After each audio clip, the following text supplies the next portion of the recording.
Now, who's Pastor Jess. Pastor Jess? Thank you. So I just wanted to quickly run through one, the audit opinion, and two, the minor changes that arose from the Hawke review, just to make sure that you're completely confident and comfortable with every detail of the consultation document. So we have made some very minor changes since the version you received in your agenda. So we received the audit opinion last night, so it's an unmodified audit opinion, which is great. But definitely worth noting that there is an emphasis of matter in the audit opinion, which you would have read in response to, really recognises the significant step change in the capital program from the current and previous years to year one and beyond of the LTP. And it also considers that this is a common trend. The step change in capital program delivery is consistent right across local government, which will also have an impact. I suppose there's a consolidated impact there of everybody looking to utilise the same resources to deliver their capital program. So we're comfortable with the work that we've done this year to build capacity and capability within the organisation to deliver our work program. And it's just noted in the audit opinion that it is quite a significant matter of emphasis. By just taking you through changes from the audit review. Ray might want to speak to some of these. So we've highlighted on each page through the document where the changes have occurred.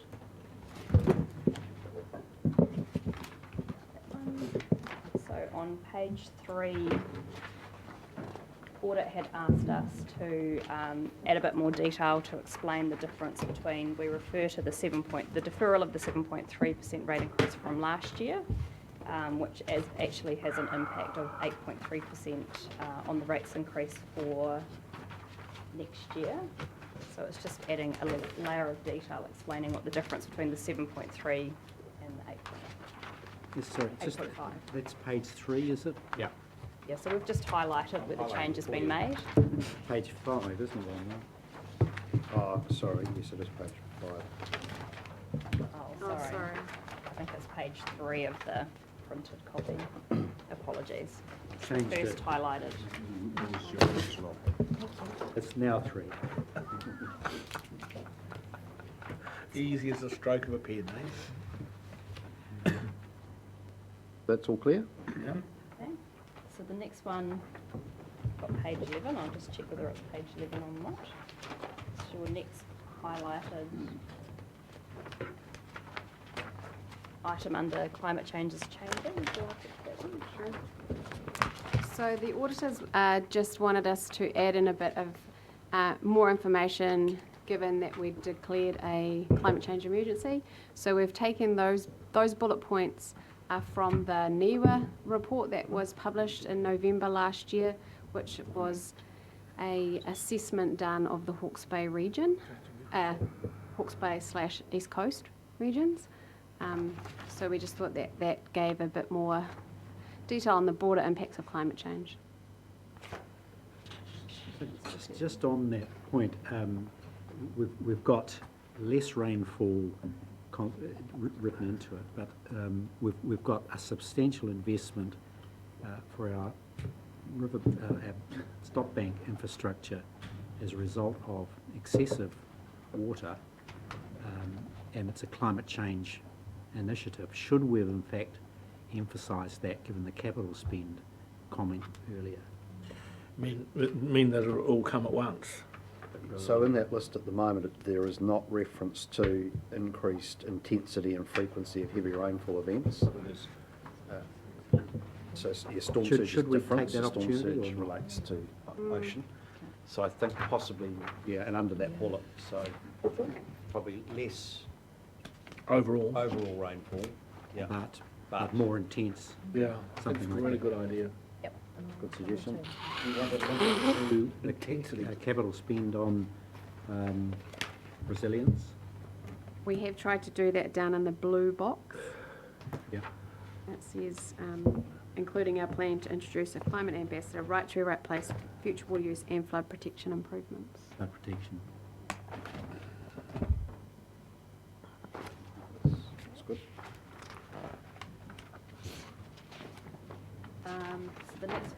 just on the consultation topics on High River dredging. So they wanted us to clarify that no central government funding is included in the proposal. And in option 3, and I think Councillor Foss may have made this comment in the workshop last week, they've asked us to just change the wording around option 3, making sure that we are actually describing it as not acceptable, but it's not that it's not acceptable, it's actually that it's not desirable as opposed to not acceptable. So it's still a viable option, it's just not desirable as opposed to not acceptable. So we're happy with that change.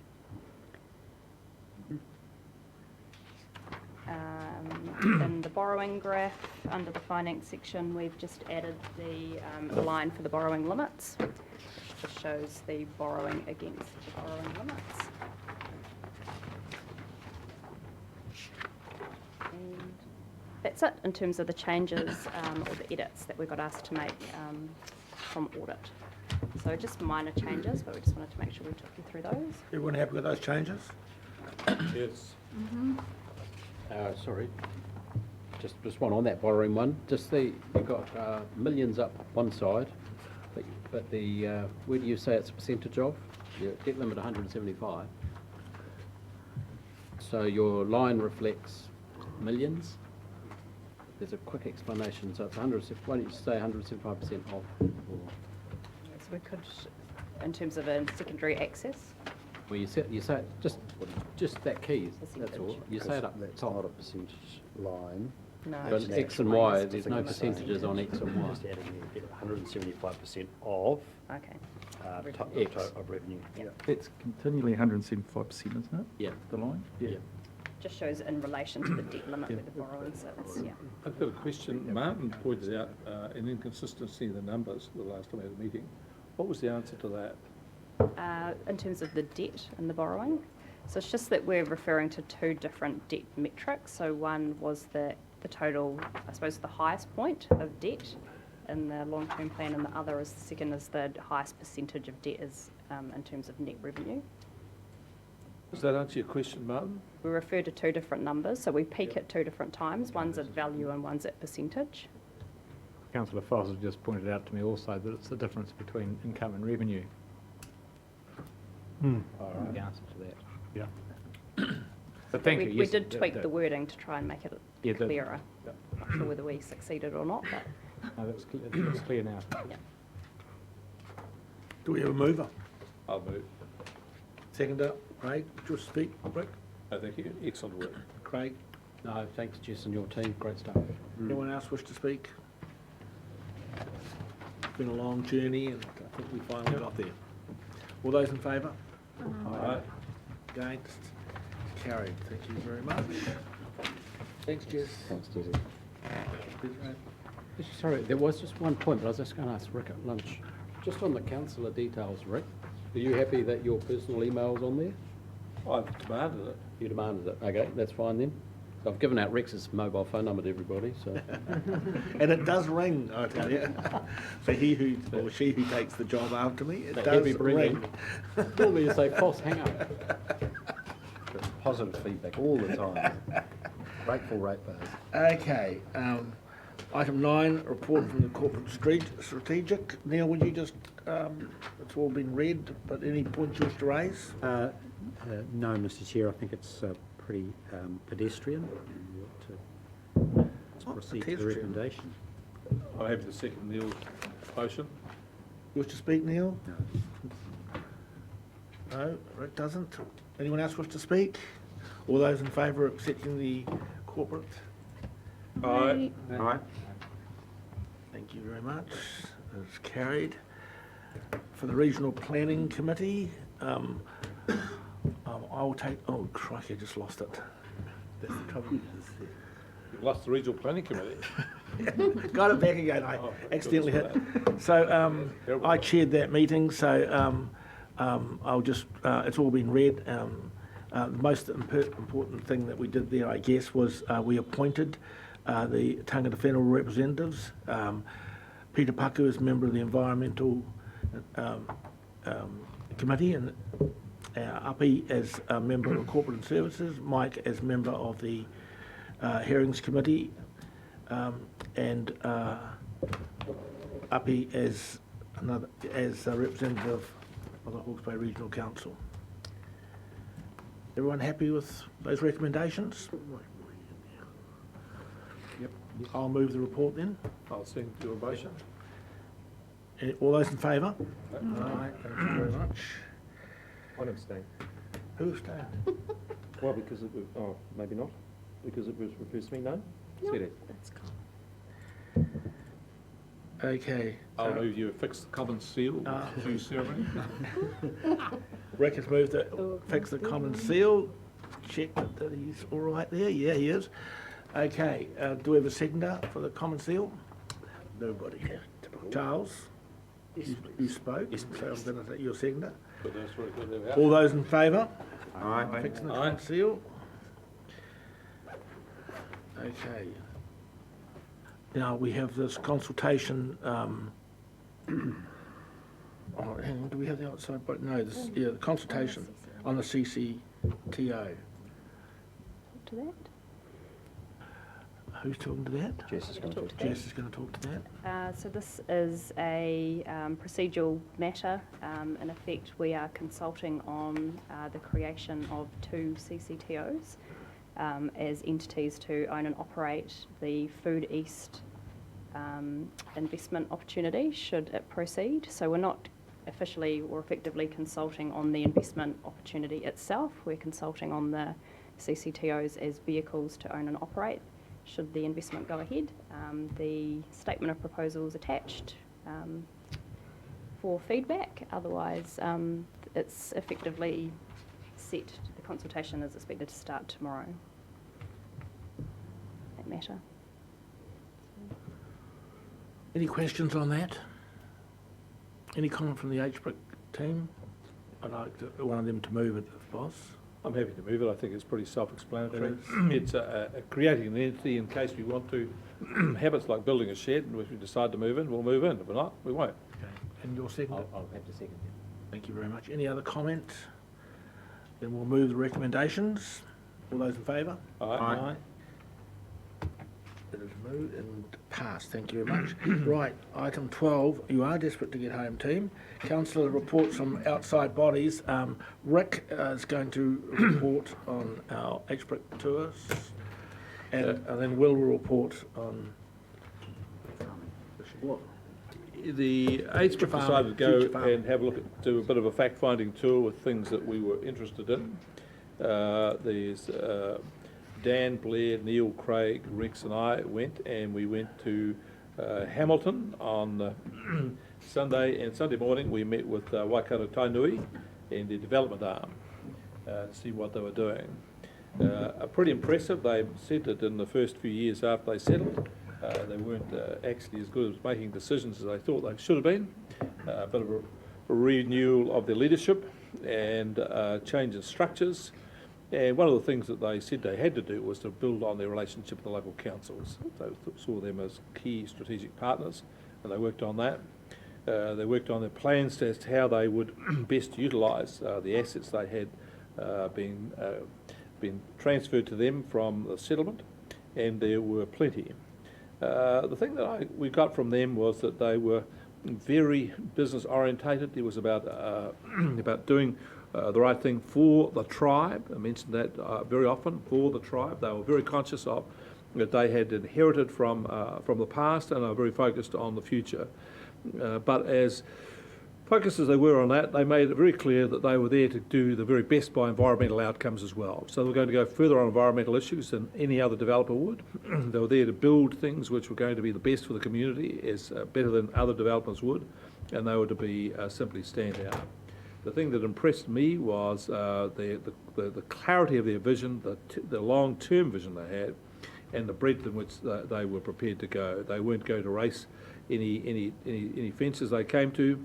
Careful, deliberate, very professional leadership, but deeply rooted in the traditions of Waikato Tainui. We went past one of their developments on the way when we left, and you needed binoculars to see across the size of the site. It was enormous and covered in tractors and diggers and so on. It was a substantial development, but this was just one of them. And they've got hundreds and hundreds of hectares between Hamilton and Auckland to develop, and so they see themselves as being very much in development and leading their people. Very impressive. The good thing about it was opening up relationships, and we were able to go back and talk to them again, as we will do. We thought they had a really smart thing that they had. The commercial arm was now completely separate from the centre, which was then dealing with the cultural, social and other things. They were there to make the money to hand over, and they were doing a fine job on it. The next stop we had was at Quayside, which we've met before. I think it'd be well worthwhile them coming back and talking to us. They're the investment arm of the Hawke's, the Bay of Plenty Regional Council. They have it in two chunks. They've got the shares of the Port of Tauranga, which are quite substantial, and they hand over basically nearly all of the returns they get from that to the council. They have borrowed a substantial amount of money, something in the order of about 260 million, which they've invested separately into a whole range of other investments. And they're led very ably by Rob McLeod, who makes it very clear that they're there for returns. They're there to invest in growth. They're there to do the careful due diligence. And if it stacks up, then they're in. If it doesn't, they're out. They have very clear lines. On the owning of land, it was interesting that they had three things that they were interested in owning real property: that it values up, first test; it provides returns, second test; and they're going to have to be able to sell it. If they can't sell it, not interested. So they've got simple, clear tests of what they do, and they were very focused. They were, again, a clear model for us all to have a look at. We wanted to do, as the board, be able to see the same things, and so we could discuss them similarly later and help shape our opinion. They're very honest and frank with us. They showed us all their internal charts and diagrams. Some of them you might see sometime in the future, reflected when we come back from Hbrick to present to you.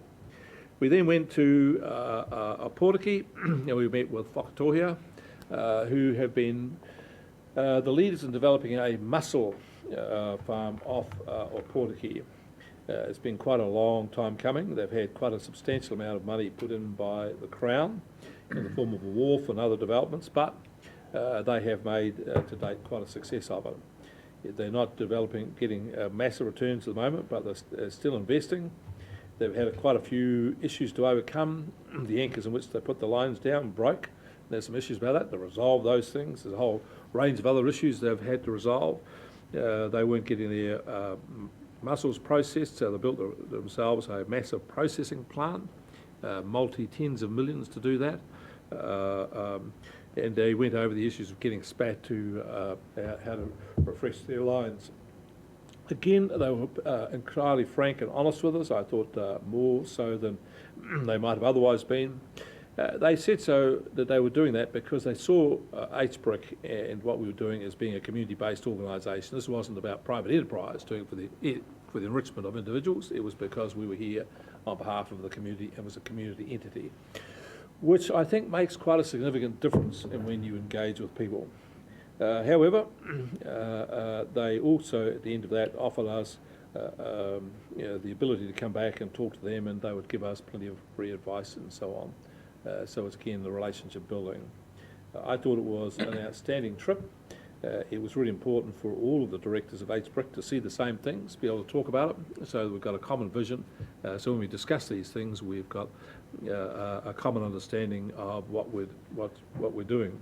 Our intention, of course, is to come back to you with the next iteration of our plan of how to take Hbrick the next 2 or 3 steps forward and develop a vision for the long term for this council to have not only its shares in the port, but to be able to engage in economic development and to help widen the pool of money that the council can draw down on the future and not just be entirely dependent on ratepayers.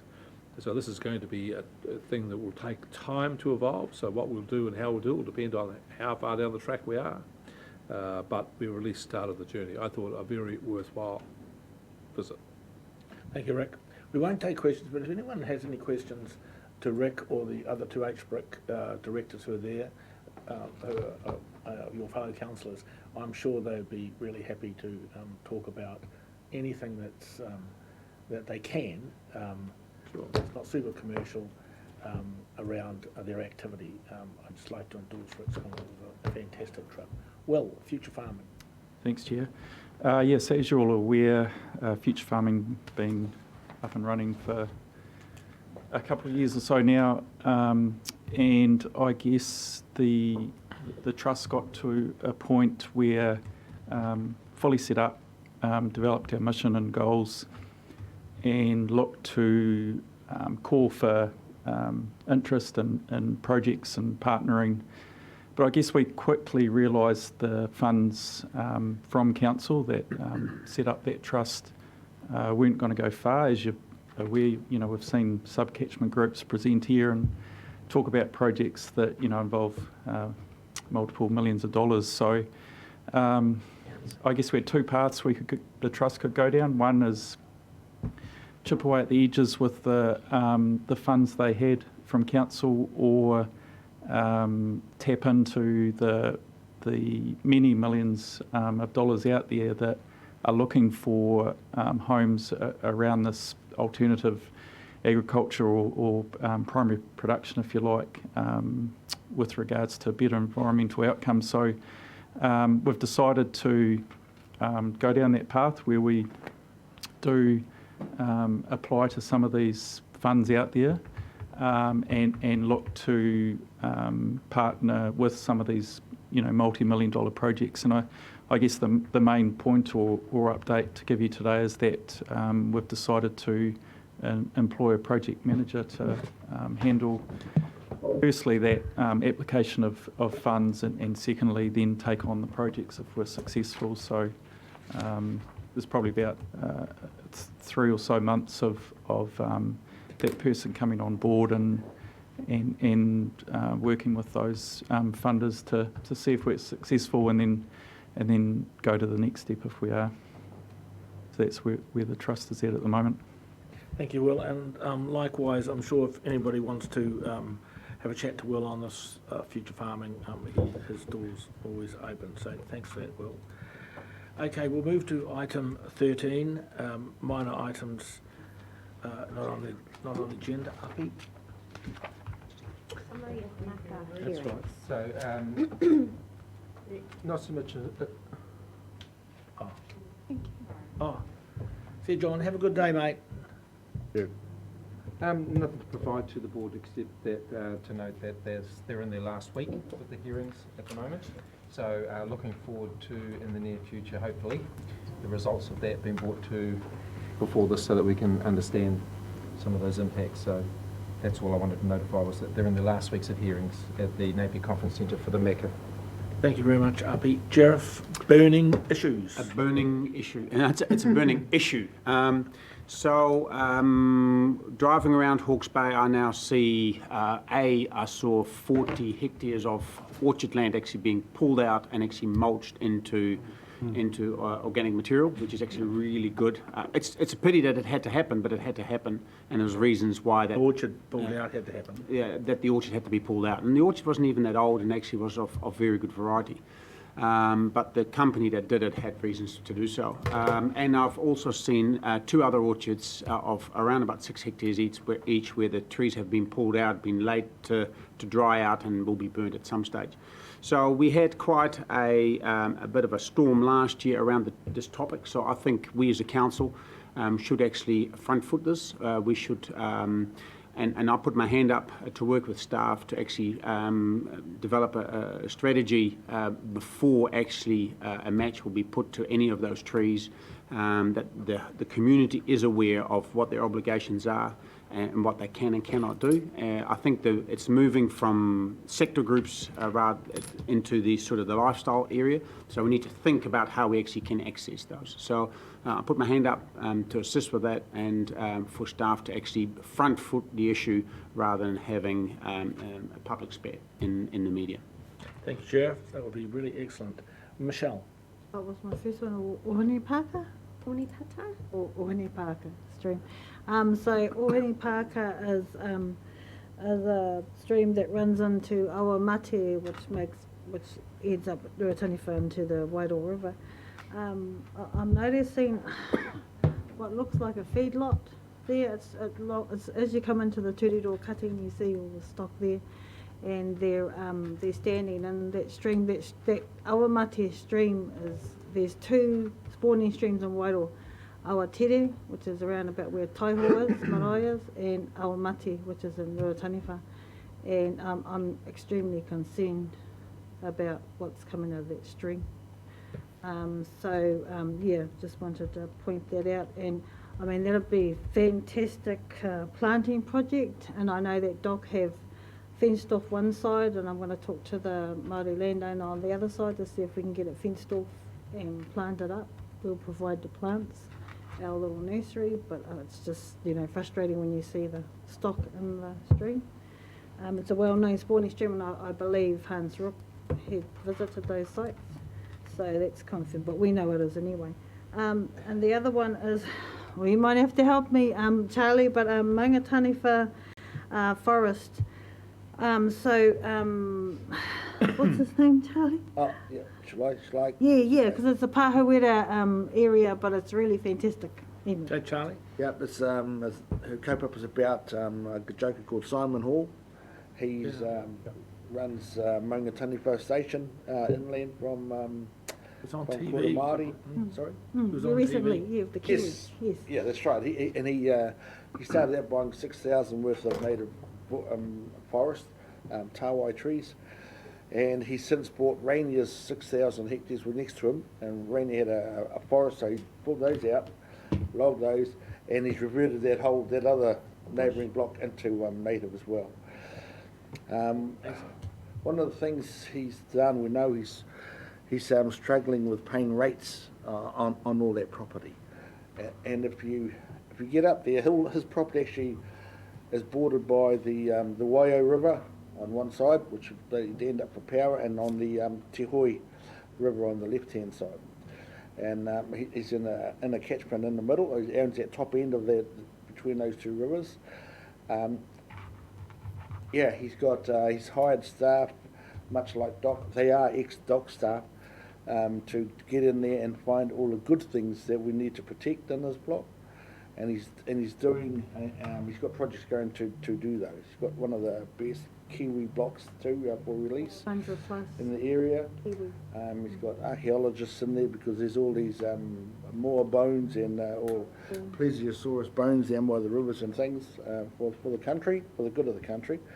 He's also, I guess, and he himself is not a confectioner, but he makes these little health foods up in Auckland. That's his company that keeps sustaining himself and his business, I guess. But he's down there every 2 weeks, flying down, him and his kid, checking on the staff that he does have there, and the work, as well as putting in hours himself. He is the son of Hawke's Bay. He hasn't come from anywhere else. So we're wondering if there is a chance for him getting rate relief. He's been charged commercial rates, I understand, because of the previous thing of the forestry. Yeah. And there's only Okay, 100 well, what we'll do is hectares. James can take that on board and Can come back to you. investigate it, yeah, the Can you possibilities take for it on that. board, James, to have a look at that? They shouldn't have to give all his land away to Kiwi Tulu or anyone else, Yeah. when he's doing the same thing. No, he is. Land Care, Forest Life Force Restoration Trust, and they also have the field duck and mistletoe, which is apparently very rare, and it's because of his pest control operations. And that Okay, as we'll well. look into that and come back to both of you. Come back A to real all council. Was there a fourth one? There was not. So that's it. Chair, Minor items. So We need to move back into public. Yeah, I know we do. I'm Yeah, just- I was just asking whether we needed to. no, we do. We didn't do the minutes. So the rest of that's done, is it? Yep. Yep. Okay, righto. We've got to move back because I forgot the minutes. I'm having a shocker. I know. Rick, he's about to go, but Moves Who's back. going to back and public excluded? Jeff will second that. All those in favour, aye. And we're going to confirm those minutes of the 24th of February. I'll move the minutes to be confirmed. Thank you, Rick. Second it. Second it. Sheriff, all those in favour? Aye. Aye. Can I raise Got a point on question that? of procedure? That the reason I asked the question is that in our public meeting, we just, The camera's on, it's been broadcast. are we in public excluded still? I thought Supposed to be, the camera hasn't stopped live.